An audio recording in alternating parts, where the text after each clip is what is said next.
بسم اللہ الرحمن الرحیم۔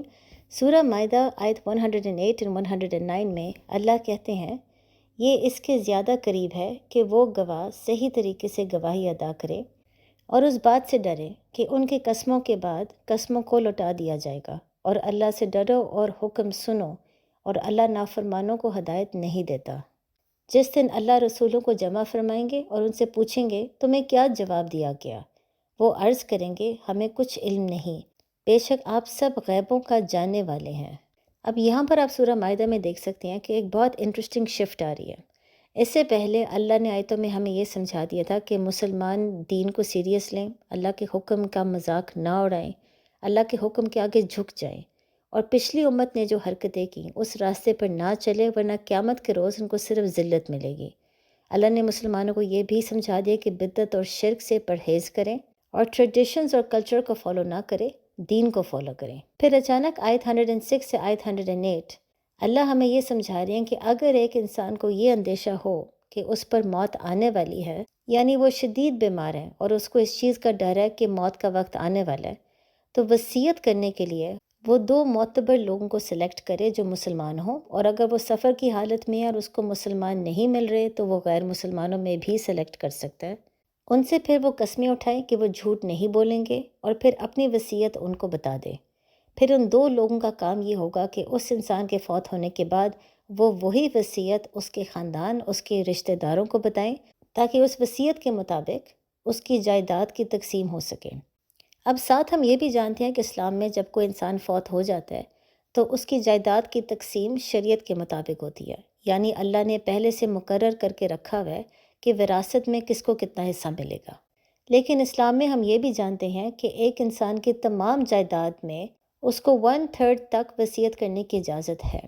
یعنی وہ 1/3 سے زیادہ نہیں کر سکتا، لیکن وہ 1/3 تک اگر وصیت کرنا چاہے تو وہ کر سکتا ہے۔ اس کے بعد جتنی بھی جائیداد پیچھے رہ جائے گی وہ اسلامک شریعت کے مطابق ہی تقسیم ہوگی۔ اب اس میں ظاہر ہے وصیت کے بہت سے فائدے ہو سکتے ہیں۔ اگر ایک انسان اپنی موت کے بعد صدقہ جاریہ کا کوئی بندوبست کرنا چاہتا ہے، کسی کو گفٹ دینا چاہتا ہے، یا اپنا قرضہ اتارنا چاہتا ہے، تو وہ وصیت میں یہ چیزیں لکھ سکتا ہے۔ لیکن اس کے ساتھ ساتھ اللہ ہمیں آیتوں میں یہ سمجھا رہے ہیں کہ اس انسان کے فوت ہونے کے بعد جب وہ 2 انسان جنہوں نے قسمیں اٹھائی ہیں ان کے خاندان یا رشتہ داروں کے پاس جا کے وصیت سناتے ہیں، اگر لوگوں کو یہ اندیشہ ہو کہ یہ 2 جھوٹ بول رہے ہیں یا انہوں نے وصیت کو تبدیل کرنے کی کوشش کی ہے،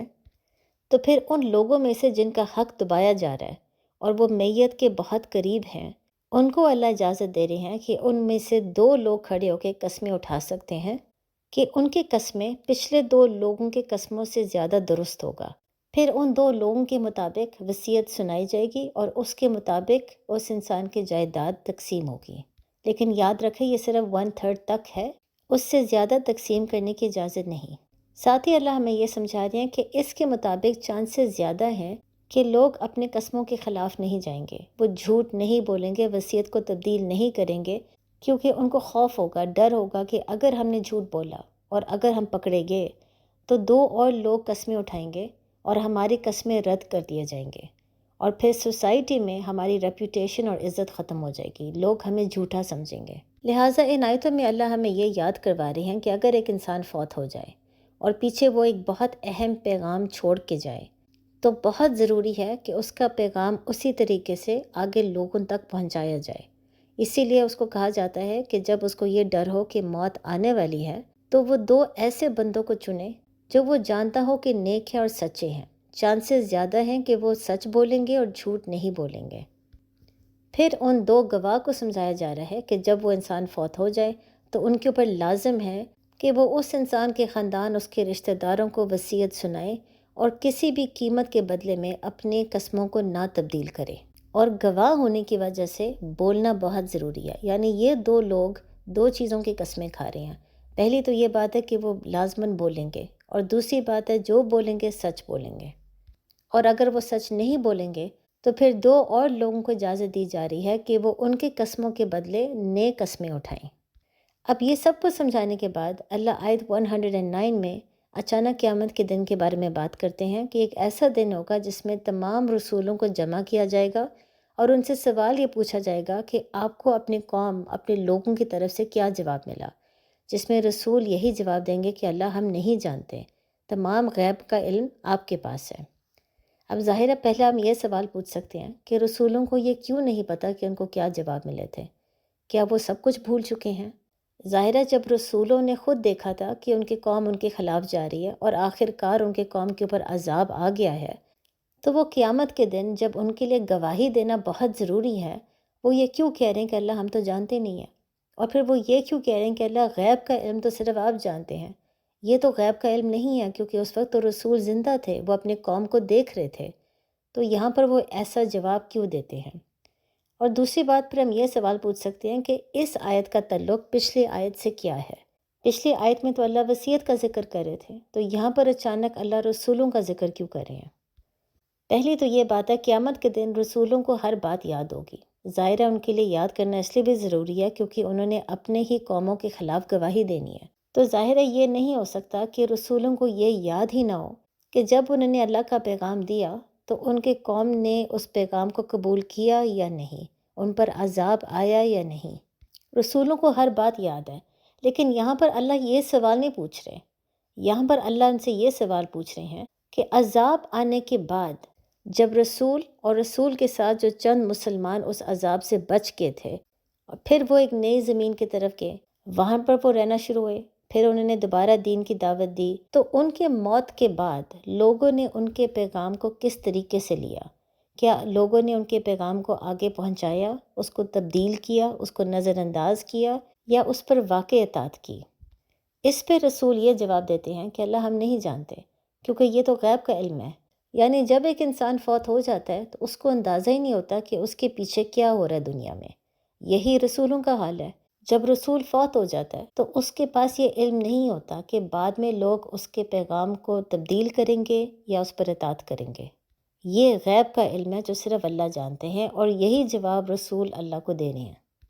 بلکہ اب آپ کو سمجھ آ سکتی ہے کہ اس آیت میں اور پچھلی آیت میں کیا لنک ہے۔ بالکل ایسے ہی جیسے اگر ایک انسان فوت ہو جائے اور فوت ہونے سے پہلے اس نے اپنی وصیت دو بندوں کو بتا دی ہو جس پر اس کو اعتبار ہو، تو ان دونوں کے اوپر لازم ہے کہ وہ وصیت آگے پہنچائیں، اس کو تبدیل نہ کرے، اور اگر وہ کریں گے تو قیامت کے روز ان کا بہت سخت حساب کتاب ہوگا۔ بالکل ویسے ہی ہر رسول نے اپنی موت سے پہلے ایک بہت اہم پیغام مسلمانوں پر چھوڑ کے گیا ہے۔ یہ وہ متقین مسلمان ہیں جو عذاب سے بچ گئے تھے۔ ان کا پھر کام ہے کہ وہ اس رسول کی موت کے بعد اس پیغام کو آگے پہنچائیں، جھوٹ نہ بولے، تبدیل نہ کرے اس پیغام کو، اور اس پر اطاعت کریں، اور اگر وہ نہیں کریں گے تو قیامت کے دن ان کا بھی بہت سخت حساب کتاب ہوگا۔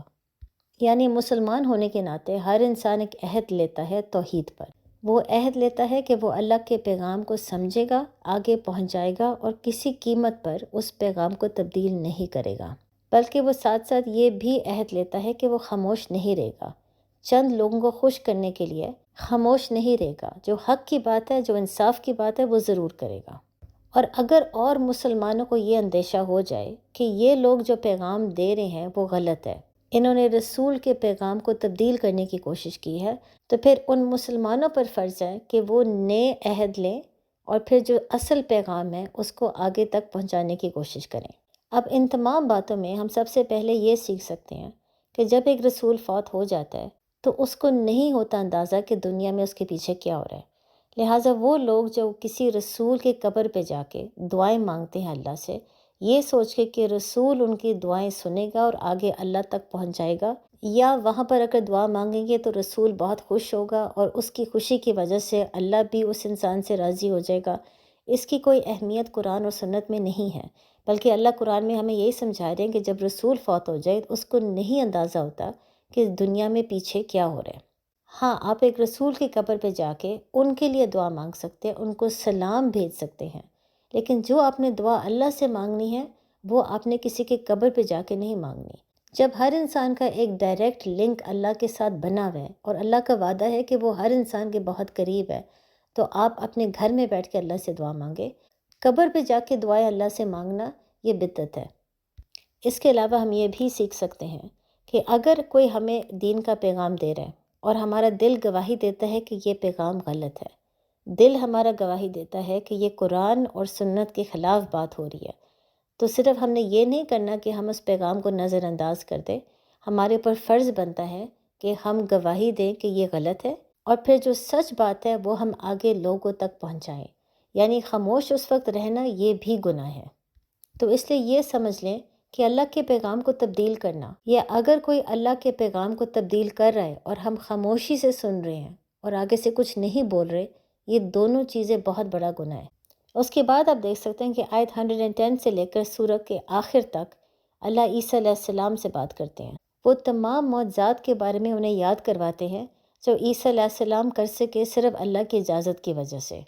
یعنی پیدا ہوتے ساتھ بولنا، ایک چھوٹی عمر میں تورات اور انجیل کا علم حاصل کرنا، اور اس کے علاوہ جتنے بھی معجزات عیسیٰ علیہ السلام نے دکھائے وہ سب اللہ کی وجہ سے دکھائے۔ ساتھ اللہ ان کو یہ بھی یاد کرواتے ہیں کہ اللہ نے ان سے دشمن کا ہاتھ روک کے رکھا تاکہ یہودی اور رومنز عیسیٰ علیہ السلام کو نقصان نہ پہنچا سکے۔ ساتھ اللہ ان کو یہ بھی یاد کرواتے ہیں کہ اللہ نے عیسیٰ علیہ السلام کے ڈسائپلز کو ہدایت دی